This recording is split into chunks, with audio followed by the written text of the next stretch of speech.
Thank you. You guys are so too kind, too kind. Mhm. First of all, welcome to you all. Thank you all for taking time out of your day to learn more about indirect costs, and hopefully there will be items that you will add to your toolkit when it comes to the subject of indirect costs or questions that you might have. What I am going to do is I'm going to go over an overview of the slides.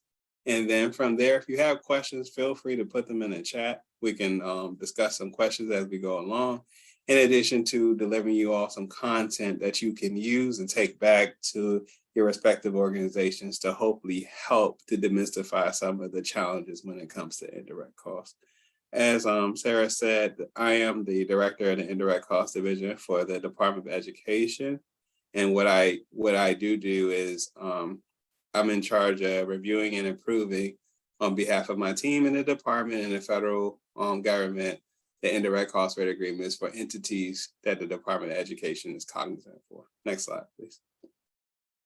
The disclaimer is definitely that this information is based on what we have as guidance. When it comes to particular situations or instances, please refer to those in authority when it comes to that.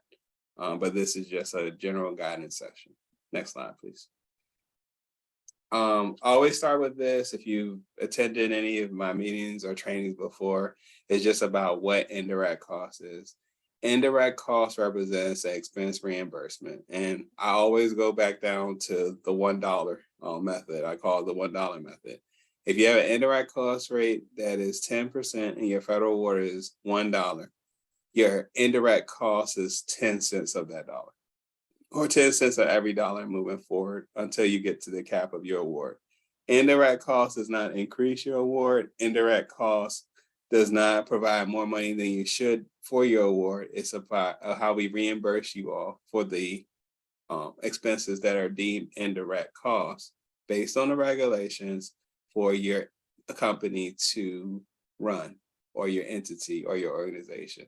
The thing is that sometimes that there's a difference between whether you're under generally accepted accounting principles for GAAP or another financial accounting reporting structure versus the uniform guidance.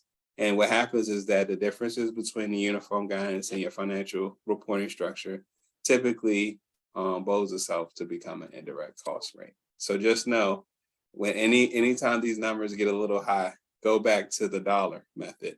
And from that dollar method, it will tell you all about indirect costs. Next slide, please. So with that being said, when there's a poll or something of that nature, I'm always one of those individuals that we're here to increase your knowledge about things.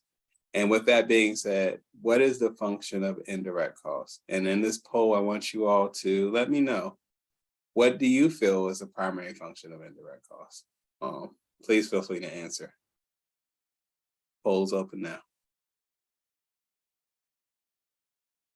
All right. All right, we got 6 out of 22. Let's see if we can get to that. Give a couple of more seconds.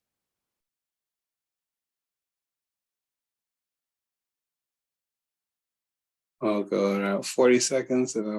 Okay, so the results of the poll are that expense reimbursement is the one that goes on that end. That it's really expense reimbursement. Indirect cost doesn't increase your award. If your award is $1, it remains $1.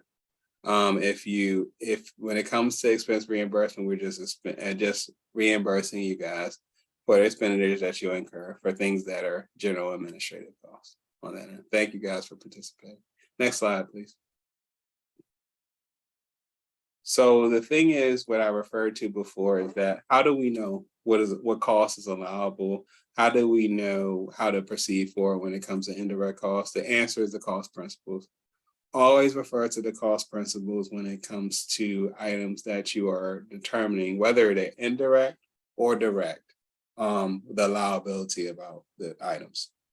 So my tip is always to put a bookmark on your desktop or your PC, as far as whatever you're using, your laptop, whatever you have, your structure, put that link to the uniform guidance in there, and it's a life changer because it can guide your organizational decisions about how you're going to proceed forward, whether it is program costs or it's indirect costs, because it's all about what the regulations can allow. And when it comes to, you'll see this later on in the presentation, but when it comes to those things that we tend to call a gray area or not really defined, that's when you explore your program officers, or maybe sometimes it makes it to our division to say, well, I have this cost and these are the situations that are occurring with it. How do I treat it? Is this truly an indirect cost, or is this truly a direct cost? Is it something that I need to budget with you guys to get paid when it comes to those things? But definitely foundations, cost principles. And I always tell people to always think about that 4-part test. If a cost is allowable, is it reasonable? Is it necessary? Is it allowable? Is it allocable? And then we go from there. Next slide, please. The one thing that I always say is more of like, let's stop at a stop sign and make sure that we expresses that it's what's called selected items of cost. And that cost principle is actually the first one that comes up in the list of cost principles. It talks about if an item is not listed, you use a similar item to assess the allowability. So just know when you go through the uniform guidance and you see the chart of accounts, you might not see exactly what your expenditure that you're trying to either allow as direct or classify as indirect. But what you will see is that the guidance tell you to try to use a similar item of cost. I give you an example. One of the ones we have is like patent versus trademark, and the regulation might talk about patent, but it doesn't talk about trademark. Well, we know that's both intellectual property, so we'll use that intellectual property linked together to use the similar items of cost to determine the allowability for the cost and classification of the cost. Next slide, please. Just to compound on that there's no universal rule for classifying costs. That's why these things and these budgets and the classification of costs take time to go through and actually think about what is this cost and what's the benefit. When it comes to indirect costs, they equally benefit multiple cost objectives, where direct costs may benefit multiple cost objectives, being a program, function, division, or activity. But because it's directly beneficial to that, doesn't necessarily make it an indirect cost. It means that we have to allocate that cost to the benefiting function. An example of that is that, let's say you have a cost that is direct in nature when it comes to program administration. And I have a program administrator that is working on, let's say, four grants. And in a perfect world, 25% of their time is dedicated to grant A, B, C, and D. Then that makes it a direct administrative cost, not an indirect cost per se. Because we put in an indirect cost pool, let's say that you have 5 grants in total, that 5th grant will end up picking up the payment for someone that's only working on the 4 grants. So we just have to be mindful of that when it comes to indirect costs versus direct costs. And the thing is always, when you see something, you say something. And maybe if you don't have the result in your organization, you use your resources like your program manager, program officer, and things of that nature to tease those things out. Next slide, please. When it comes to what are indirect costs, that we have the qualities of incurred for a common purpose, we're equally beneficial, and they're not readily assignable. Now, that readily assignable is one of those things that we do have discussions about, because readily to some individuals, all costs are not readily assignable, but we have to use what is reasonable cost or prudency when we're assigning costs. If a prudent person can find a way to make sure that we're assigning these costs as similarly situated to you, like a CFO, another controller, or things of that nature that are in this business, the expectation is for you to find a way to comply with the regulations and be able to allocate those costs if they're direct costs. But if they're indirect costs, truly, they're in the indirect cost pool, you get reimbursed through the indirect cost rate. I have some examples of what are typically indirect costs, but like the slide said before, there's no universal rule. So there's times where personnel costs or purchasing costs could be direct, but it depends on what the situation is, who's being benefited by that. Next slide, please. Direct costs can be specifically identified with a particular cost objective and may be directly charged to the program. You have to make sure that it's an allowable cost to that program and they're receiving benefit when you're directly charging that cost.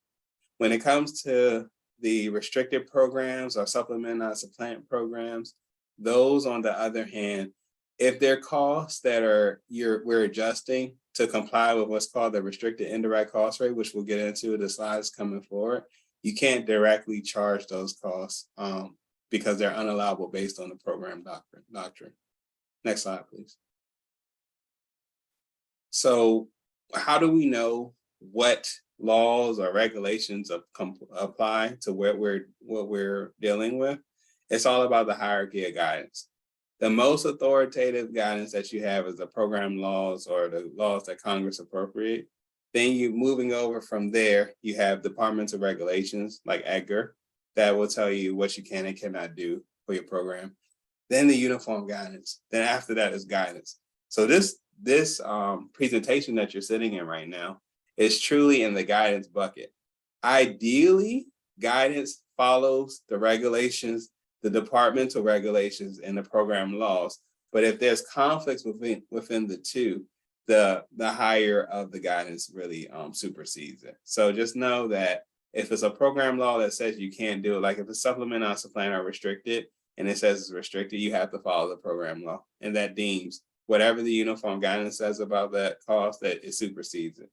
When it comes to departmental regulations, the same thing. If the Department of Regulation says that you need a restricted indirect cost rate to charge indirect costs, but the uniform guidance said you can use de minimis, the departmental regulation wins out on that.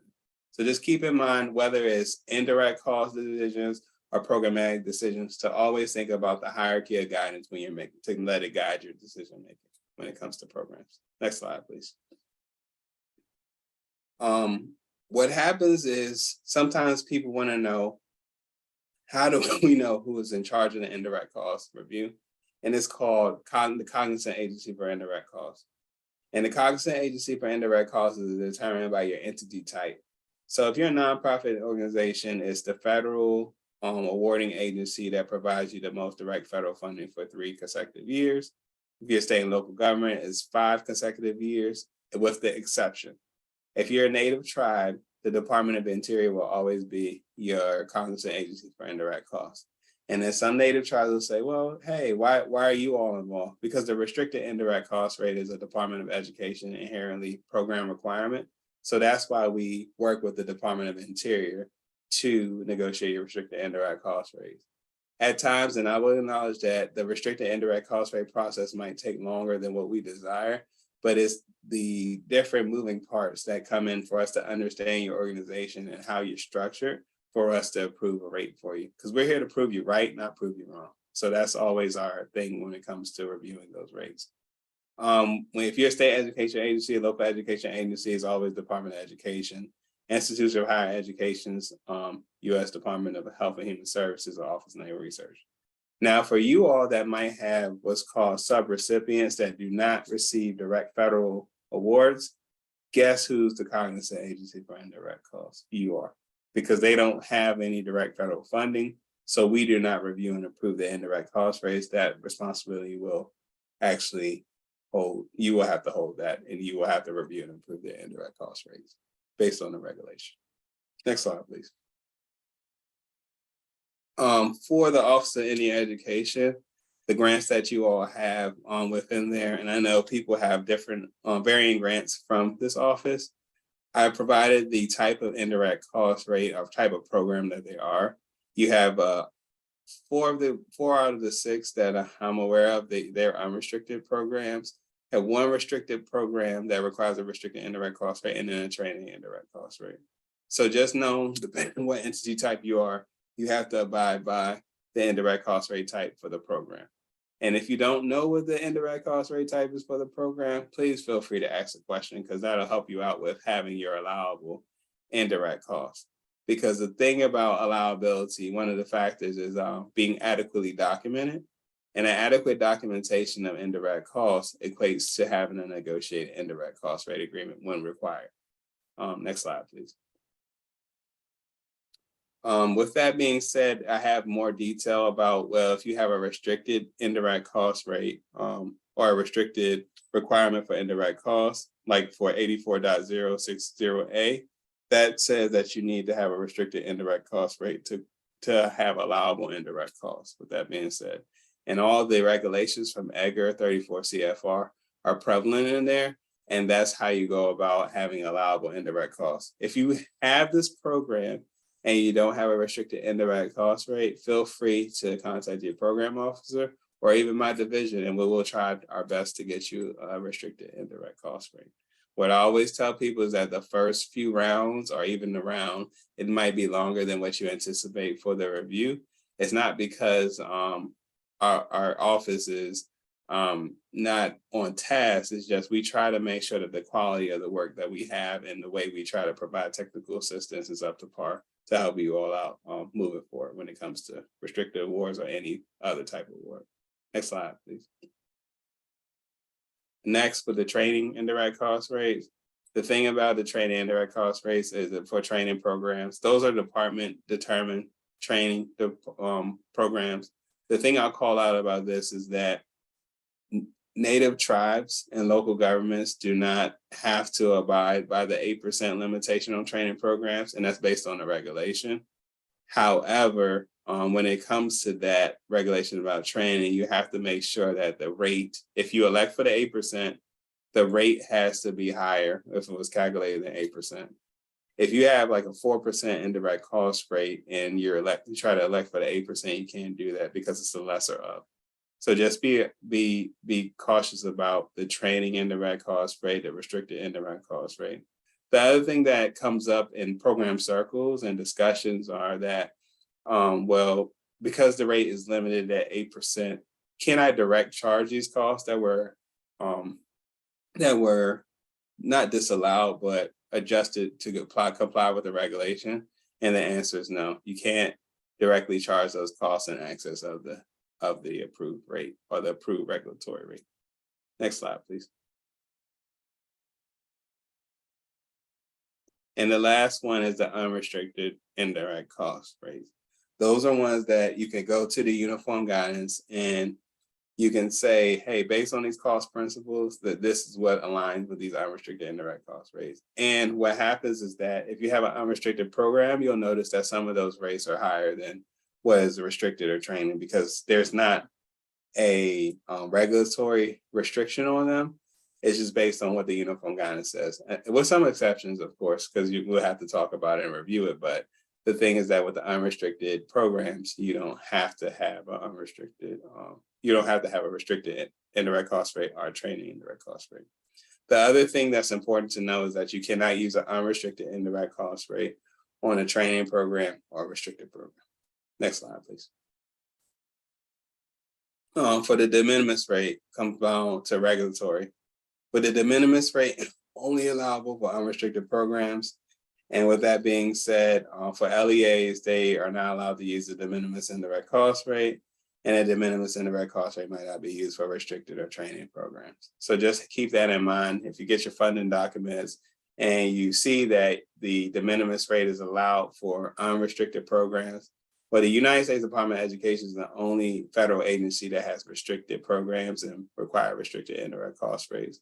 So know that, let's say you had a funding relationship with another federal entity and it was okay for you to use the de minimis rate for that program. If the Department of Regulations, to go back to the hierarchy of that, if the Department of Regulations or the statutes have that nature of supplement, not supplant, or you can't use that, then you can't use the de minimis indirect cost rate. Next slide, please. When it comes to that, let's talk about another poll. The minimis indirect cost rate allowability. For which program type may a grantee use a de minimis indirect cost rate? Let's see how everybody does on this one. Which program type, via the poll, can you use a de minimis indirect cost rate?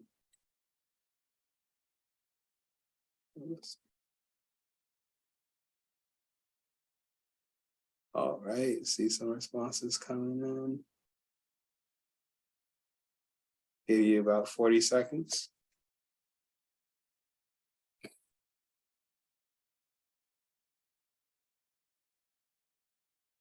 So the answer, the question is asking you for from which program type can you use the de minimis indirect cost rate?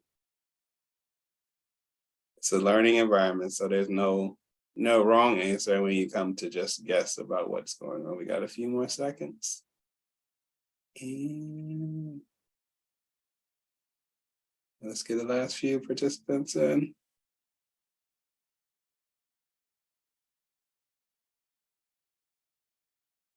All right, we're closing it in 5, 4. Okay, there you go. All right, so the results of this is that I can tell, this is something that we deal with a lot when it comes to Native tribes and entities that have a mixture of unrestricted programs and restricted programs. You hear the de minimis indirect cost rate, and that's something that is advertised at the uniform guidance level. And if you think about the hierarchy of guidance, the uniform guidance level is below the departments of regulation and statutes. So the thing is that they supersede the uniform guidance. So for restricted programs, you cannot use a de minimis indirect cost rate for that. If you have a restricted program, you have to have a restricted indirect cost rate to charge allowable indirect costs. If you don't have one, that's fine. That's why we're here, to see something, say something, and we'll work with you to obtain one. Some places it's faster than others. Others we do take more time to do. But at the end of the day, once you get acclimated to the process, I can assure to you that it's not that bad when it comes to obtaining that, because the cost of it is to make sure that you comply with the regulations on that end. Next slide, please. All right. So we do know that some of the entities that you all entered into agreements, you have consortiums or groups. And when you're in a consortium or a group application status and you receive an award, the application status is that the lead applicant indirect cost rate is used, not each entity that is in the consortium. So within that, the regulations pit that when you're a consortium, that you share the indirect cost from the lead applicant when they draw down on the funds. Next slide, please. So right here, I'm providing an example of a consortium and how it would work. Let's say that your allowable indirect costs that you can have on the award that you're going to apply the rate to is $100,000. And there's an 8% indirect cost rate. That means there's $8,000 that's recovered in indirect costs. So hopefully there's an agreement within the group, and that's something that we don't get involved with as a department, that you will split your indirect costs amongst the groups, which is the $8,000 your maximum. Let's say it's 2 of you all, and you all say, hey, 50% for the lead applicant, 50% for the member, or maybe the lead applicant has more work to contribute, maybe 60% to the lead applicant on that end for what they do, or $6,000 for what they have, and then maybe it's $2,000 for the applicant. Depending on how you determine that, that's amongst the applicants, and that's something that we advise, that there's some type of fiscal agreement within the consortium, because the consortium is not allowed to apply each indirect cost rate from the entity to the allowable cost. Next slide, please. All right, so when you have a consortium, which indirect cost rate should be applied to the group award? And we just went over that in another slide. Which indirect cost rate is allowable when we have a consortium or group application status? And these are definitely meant for you all to enhance your knowledge. So don't think that these are trick questions. They're really not trick questions.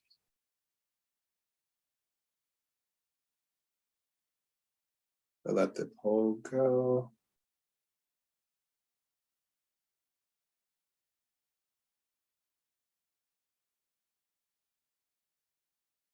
Continue some responses. We have 30 seconds.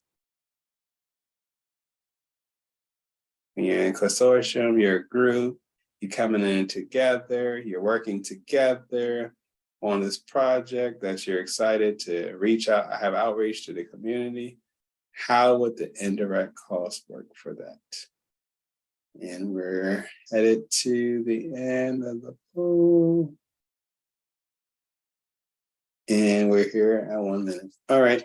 So the results of the poll are that we had the lead applicant, and the lead applicant is the correct answer. Only the lead applicant's indirect cost rate is applied, but the indirect cost recovery is shared amongst the group. And hopefully that's an agreement that is discussed amongst the consortium or group prior to receiving the award. It's not mandatory for that to happen, but it's ideal for that to occur. So there's no confusion amongst the applicants. Next slide, please. All right. So now we're going to get into some forms. I've heard over the years that there's been issues with what to fill out on a form. What is this form saying to me?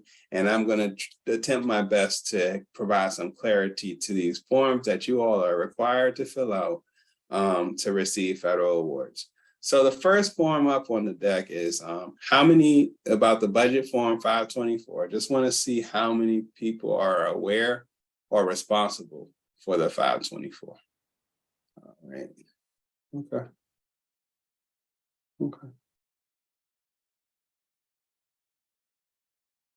That gives me an idea of that. Because typically this is like a business office. Usually sometimes they deal with that function. But for your awareness, it's always good to be aware about that. And we'll go through specifically the indirect cost section of these and go from there for you all to be enlightened on that. All right. So most people are not aware or are not responsible for it, which is fine. And with that being said, we're going to go into the budget form 524 to enlighten you about that.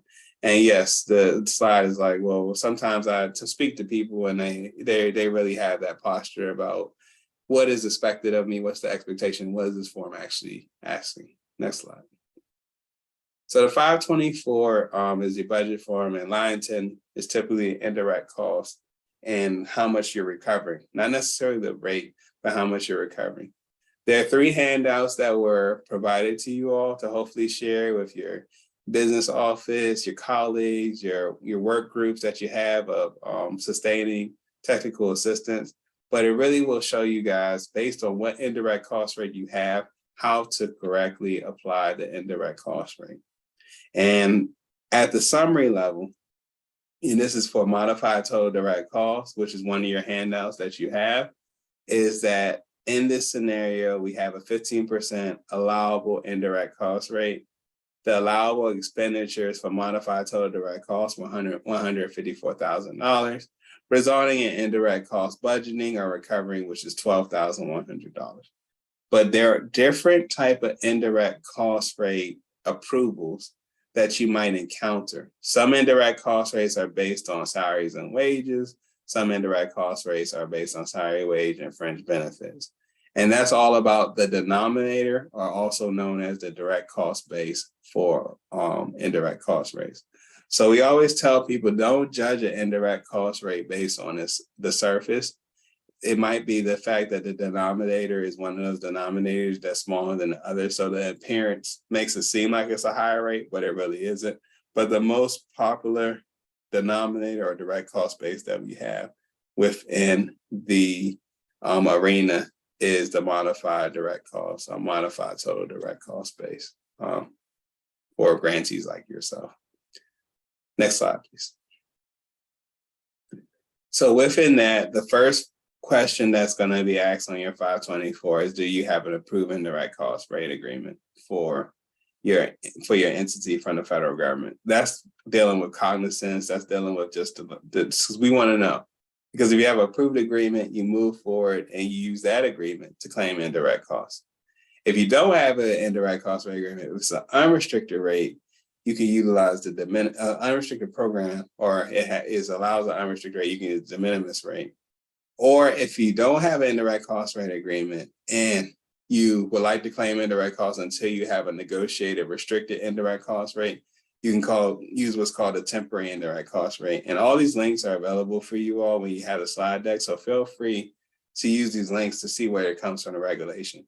And that 10% temporary rate until you get a negotiated restricted indirect cost rate or training indirect cost rate is 10% of budgeted salary and wages.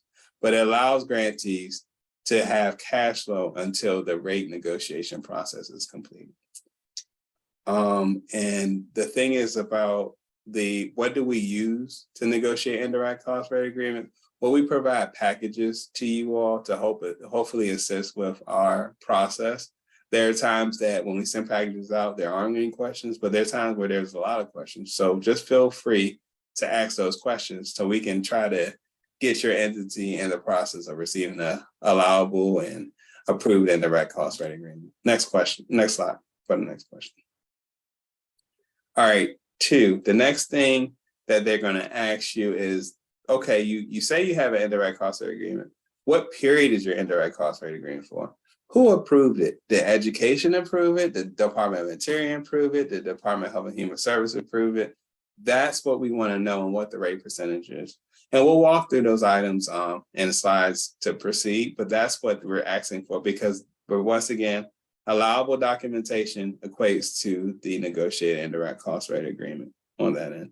The only one exception is that if you have an unrestricted program and you're allowed to use the de minimis indirect cost rate, your documentation is that you elected that through the program official to say that you're using the de minimis indirect cost rate. Next slide, please. All right, so this is an example of a negotiated indirect cost rate agreement from the Department of Education. You'll have your negotiation, your organization's name, the agreement number, and it tells about, hey, what is this indirect cost rate agreement for and what was the purpose of it? We use 2 CFR 200 for nonprofit organizations. That's what I'm showing, nonprofit, native tribes, those entities, colleges, 2 CFR 200. So it's telling you what we utilize to negotiate this indirect cost rate agreement. Next slide. The next part, which tells you about, which is a part of the negotiated indirect cost rate agreement, also known as NICRA, that's the acronym there, is it tells you what type of rate it is, what the period of allowability for this rate is based on the entity's fiscal year. So your indirect cost rate agreements are always based on your fiscal year, not necessarily the fiscal year of the federal government. Some of you all might align with the government's fiscal year, but the indirect cost rate agreement is always about your accounting fiscal year. And then it gives you the rate, the base, which the denominator talk about modified total direct cost. It might be salary and wage, might be salary wage friend, and it tells you what it's applicable to. If you see that you have an unrestricted indirect cost rate, that means you can apply that rate to unrestricted awards. Training, you can apply that to training. And restricted, if this one had a restricted, they would have hopefully had a restricted indirect cost rate on that end. But that's what the indirect cost rate agreement is telling you all. It's telling you as an end user, what ceiling indirect cost rates do I have? And when I say ceiling is that the indirect cost rate agreement communicates the maximum indirect cost for a given program. But because we know that programs have different variations and different laws or regulations, it depends on the program whether or not you're going to be able to claim the full indirect cost rate that is included on your agreement. Next slide, please. And in section 2, it talks about that, the limitations. And that's a good one to look at. Let's say you have something going on within your organization that you don't necessarily have individuals that understand how indirect cost works. You can show them that, yes, on the surface, the agreement was 15% in this case, or 12%. But if there are statutory limitations or administrative limitations to those, that'll go in there. Okay. I will stop for a question from Ms. Georgia. And it says, where can we get the, hold on, sorry, let me check. Where can we get the application to apply for indirect costs? Okay, so it depends on who your cognizant agency for indirect costs is. For us, you can send an email to us at the indirect costs division at ed.gov, and we'll provide you with the application. Or if it's Interior, depending on what your entity type, then you would contact the Department of Interior. The key is, I would say, go through your program officer, and we'll be able to direct you of who is what's called the cognizant agency for indirect costs. because the cognizant agency for indirect costs is a responsible entity for that. Did that answer your question? I'll stand by. Let's see.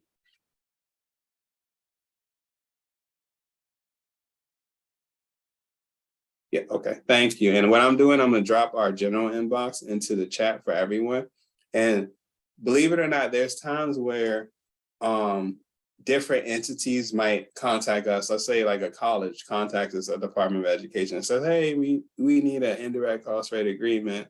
Could you help us out? And then that's when I let them know, hey, we're not cognizant or responsible for a college, but what I can do is direct you to the Department of Health and Human Services, and they can help you all out with your indirect cost needs. So it's okay to ask those questions. It's okay to have those things to get to the right place. And sometimes you might have to be patient and get to we might ask a couple of follow-up questions to get to that right place. Next slide, please. The next thing about your indirect cost rate agreement, if you have one, you'll always have whoever is the authorized individual in your organization to sign on behalf of your organization.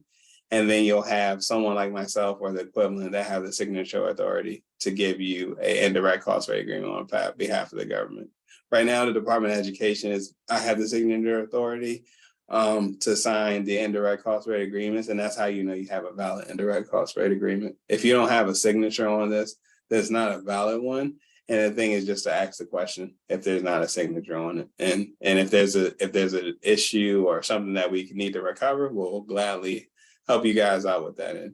Now, for the individuals that the Department of Interior is your cognizant agency for indirect costs, but we review your restricted rate, we send what's called a memo, and that memorandum actually is actually in your documentation to see that, hey, the Department of Education has approved this restricted rate, and Department of Interior, may you please add the restricted indirect cost rate to the official indirect cost rate agreement for the entity. Next slide, please. All right, so we're keeping on with this form. The thing about this is that number 3 talks about the de minimis indirect cost rate assessment for grantees. We always say that this question, that the goal of the question is to make sure that if you are an entity that's allowed to use the de minimis rate, that you tease that out. What I will say is that we were enlightened by the Department of Interior that tribes are allowed to use the de minimis rate on unrestricted awards. But at first, when this form came out, it was one of those things where we were trying to interpret in the uniform guidelines how the de minimis rate is allowable for different entities type. So if you are a tribe and Department of Interior is your cognizant agency for indirect costs, and you have an unrestricted program, not for a restricted program, but unrestricted programs, you may be able to use the de minimis rate. But for restricted programs, you cannot use it for that. But what happens is that you will contact us to get your restricted indirect cost rate, and we'll work our hardest to get it to you guys, truthfully. Number 4, if a grantee does not qualify for de minimis indirect cost rate, it's telling you that you can use that temporary rate. And that temporary rate is the temporary budgeted salaries and wages that I referred to a couple of slides back.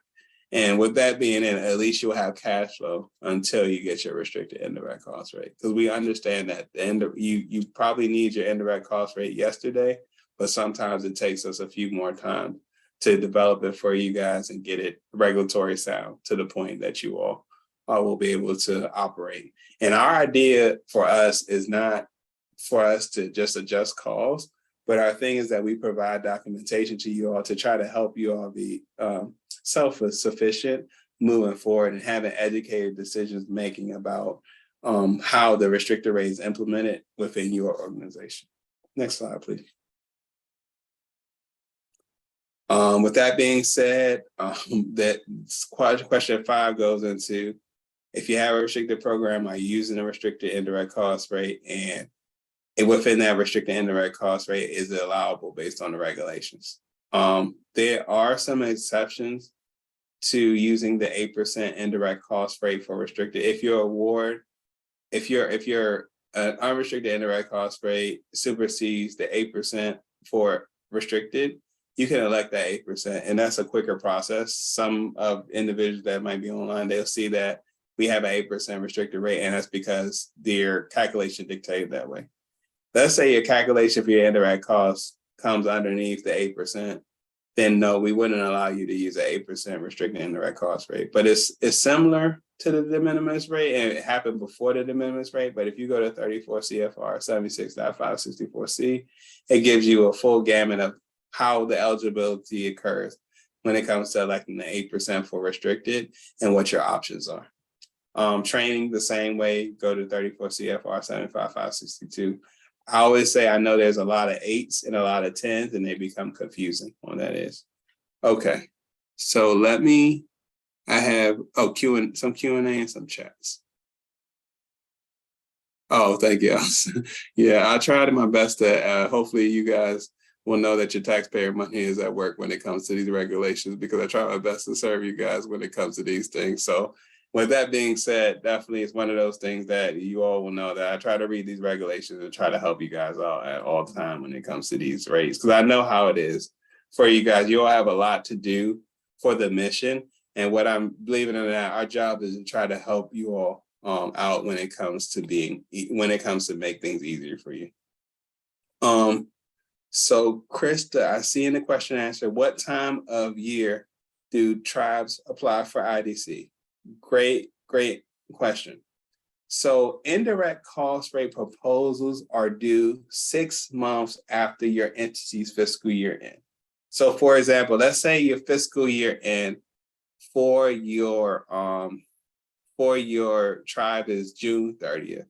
So your proposal will be due December 31st. Vice versa. Let's say the fiscal year for your tribe is December 31st, then your indirect cost proposal will be due June 30th. But knowing that fiscal years for entities is an entity decision, now a lot of the entities do June 30th or December 31st, but you have some entities that are March. Their fiscal year ends on March 30th, then their proposal is due in September. So the due date is always 6 months after the 6 months after the end of your fiscal year. And then sometimes, yes, it does depend on that. And then sometimes, thank you, Elsa. And sometimes I will tell you that we might run late, depending on our staffing and depending on what we need to assess with your proposal. But the thing is just constant communication. I always tell grantees, it's okay for you to send an email and say, hey, what's the status of my proposal? What do you may be working on? Sometimes I'll have to tell you guys, hey, the individual on my team has 5 proposals ahead of yours, and they're working as their due diligently to get to your proposal. Because the number of negotiators that we have, that's what we call them, we have 8 right now, but at any time they might have 15 proposals in their queue. So to tell you the truth, they're really doing the best they can. And I try to chip in with my team members to help them out to try to get to the end result, which is trying to get you all approved indirect cost rate agreement.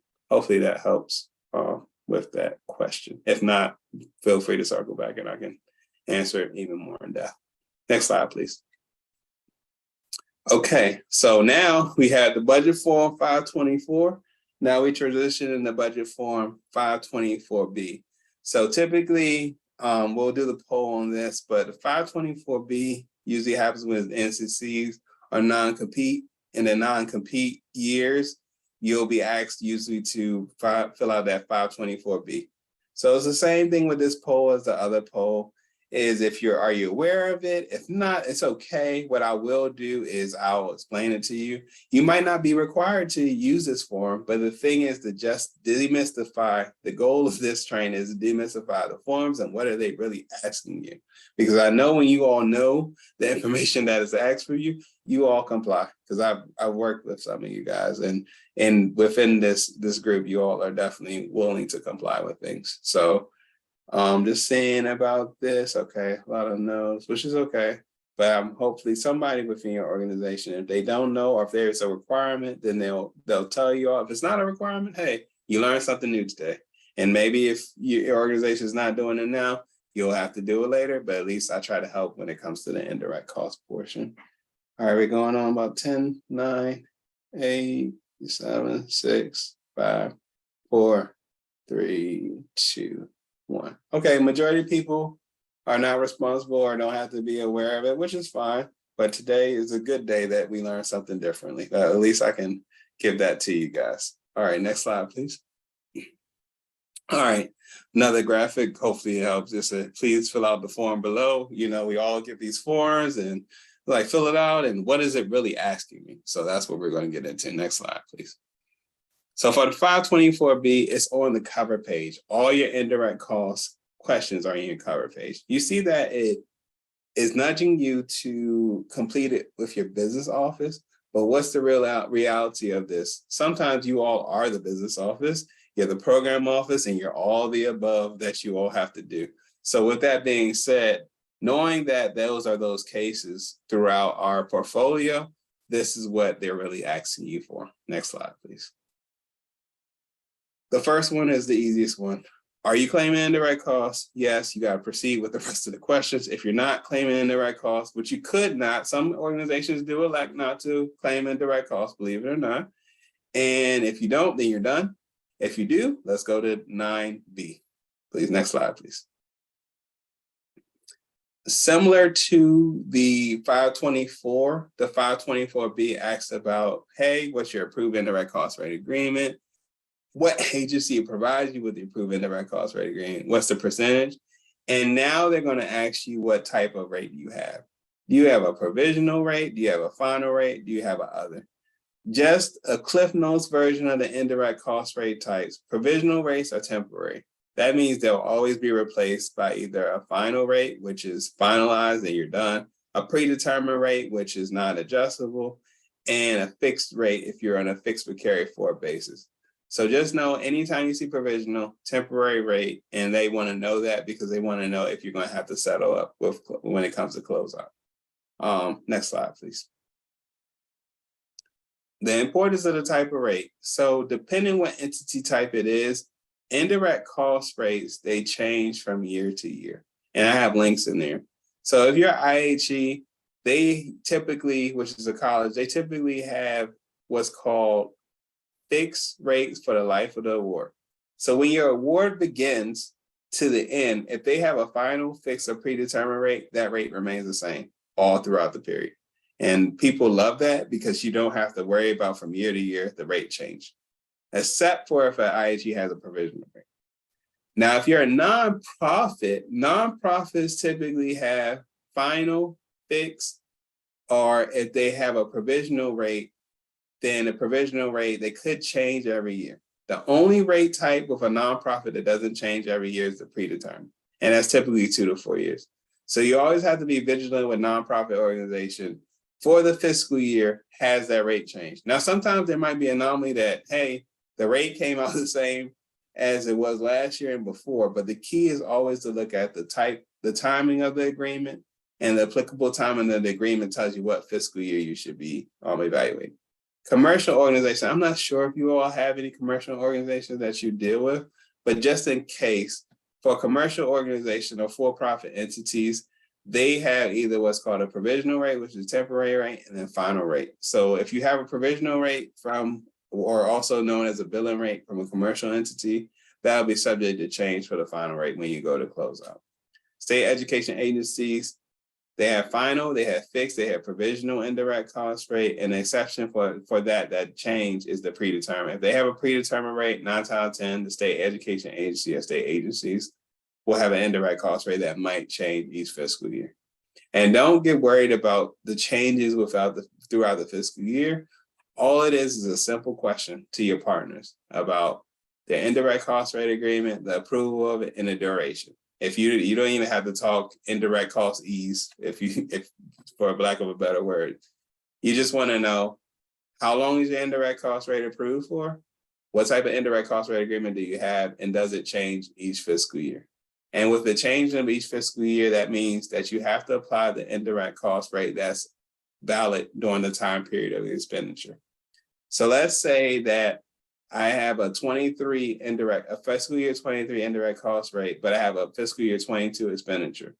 I'm not supposed to use the fiscal year 23 indirect cost rate for that. I have to match it to the fiscal year 22 indirect cost rate. So just know that, just keep in mind that indirect cost rates match with when the expenditure occurred. And just don't let it intimidate you. It will come to you about the matching of that. And if you have questions, feel free to reach out, program officer, our department, we will definitely try to help you guys out when it comes to determining what rate should I use when. Next slide, please. All right, so for the 524B, you see the similar agreement that I use for the 524, but I want you to concentrate on section 1. When you're filling out that 524B, the most important section is section 1, which tells you, all right, what type of rate, which we just went over in the last slide, tells you the duration from and to, the rate, the base, and all the information that you need to go through and fill out that 524B.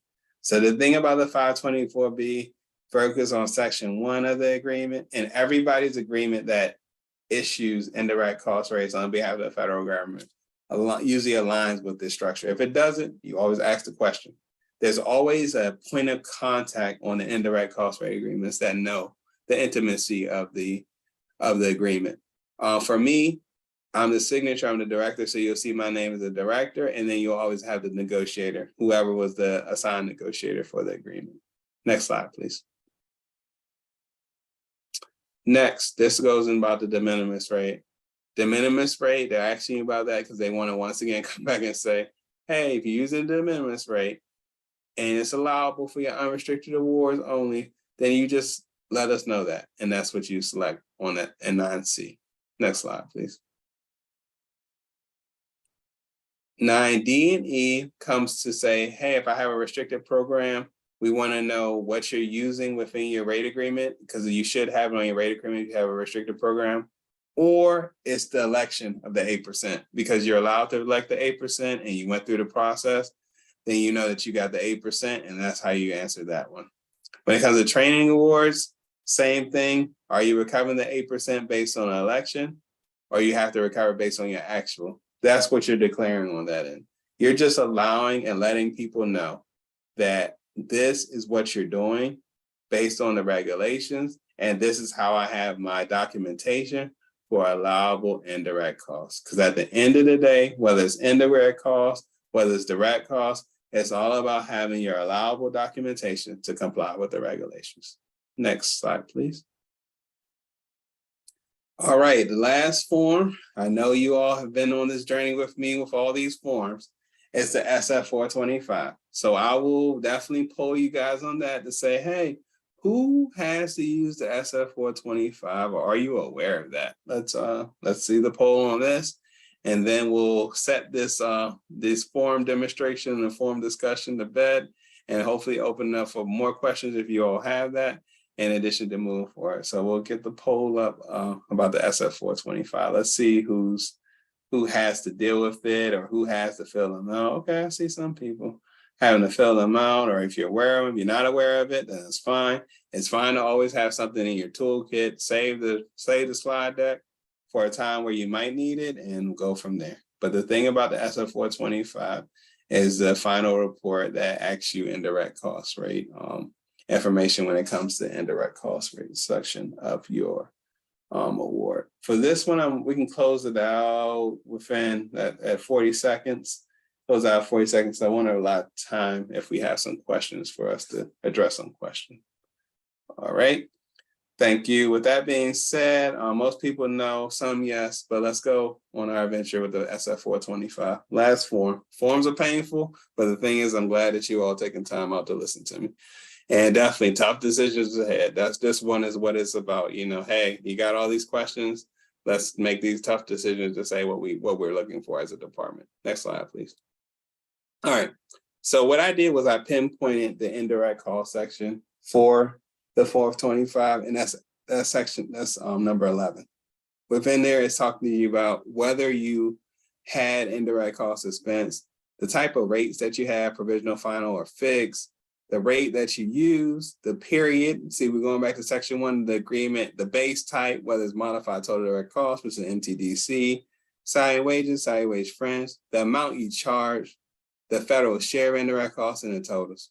It's basically just asking you the same thing as the 524B and the same thing as the 524, but now you're at the financial report section. So that's the indirect cost portion of it. So all it's doing is asking you about your status of your indirect costs and whether you charge or not. If you don't charge indirect costs, then it's of course not applicable to you, but it's just asking those things on that end. And if once again you have questions about it, feel free to ask those questions, because sometimes when certain things are entered into these forms, it kind of causes question for concern when it comes to the inputs, because it doesn't line up with what you actually drew down on, or you actually are reporting on when it comes throughout the years. So next slide, please. All right, so when it comes to closeout, this is something that I always try to talk about now versus before. A lot of people panic when closeout time comes. Okay, my award's coming to an end and it's time to close out. But there's actually a two-step closeout process, because you all know that are experienced with this, that indirect cost rate agreements, 9 times out of 10, don't come out as soon as you're ready to close out the award. So what happens is that there's a two-step closeout process, 1 and 2 CFR 200-344, that talks about that the federal award closeout is not impacted or stopped by the indirect cost rate agreement process. But what happens is once we get through the indirect cost rate agreement process, then they're subject to adjustments. So just know that if you're near the end, you're about to close out, take a deep breath, and know that you can contact the cognizant agency and say, hey, we're in the last year of our award and we're trying to close out, and say, hey, what's the status of the negotiation if your organization already submitted the proposal. And then from there, whenever that time period occurs when you receive the final indirect cost rate, that's when it'll be subject to adjustments. So just know that the regulations align to say that the indirect cost rate process is not a 1-for-1. Unfortunately, we don't have the bandwidth to make it that way or assess proposal as quickly as that. But the thing is to know that you're in good hands when it comes to the closeout process. So don't let it delay your 2 CFR 200-344 closeout process. Next slide, please. Items to consider, just tips. Importance of having a current agreement. If you have expired agreement, getting to let somebody know that it's expired, even though you might have had instances where you have coworkers that say, well, always expired, they're always late, but do your due diligence. Just send an email. That way you have a document to say, hey, we did our part with the agreement and we're waiting on the cognizant agency, because documentation cannot be forwarded. There's just documentation, I did my part, and that's what we're waiting. Timely indirect cost rate submissions.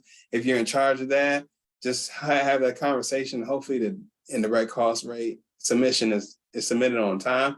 Was it submitted on time? There's not really too much outside of that you can impact with your authority. Other than that, our agency did our part. Consider budgetary restrictions when you're doing drawdowns. Collaborate with your program officers, and ultimately, we want you guys to follow the rules. We know there's a lot of rules. We know that there's rules that it depends, but the thing is just to try to collaborate and try to follow the rules together. Next slide, please.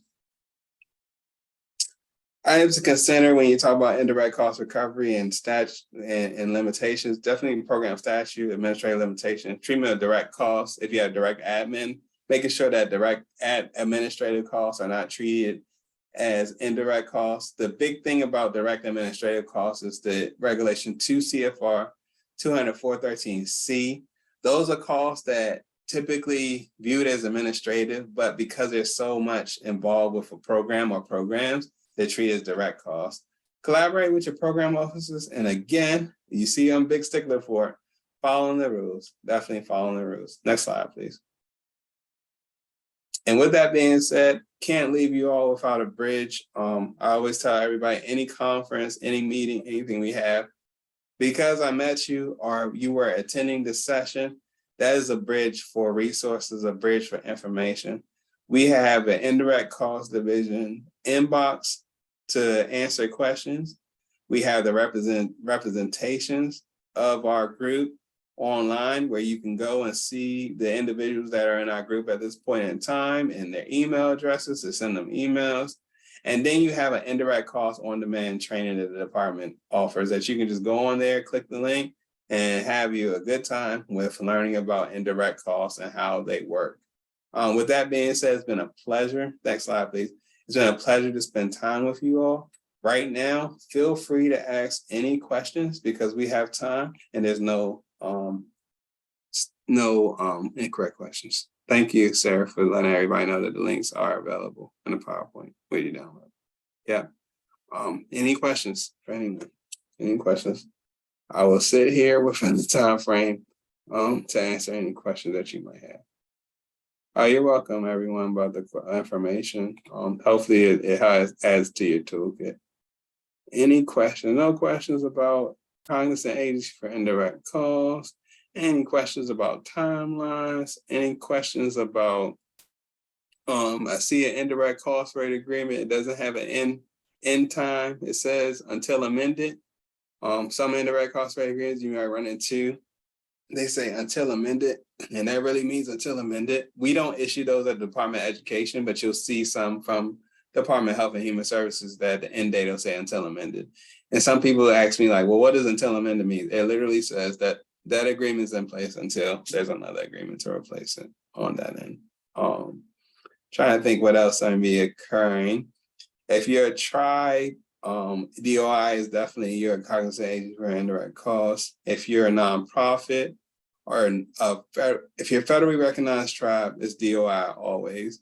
If you're not on the federally recognized tribe list, but you're still acting as a tribe, you will go to the nonprofit.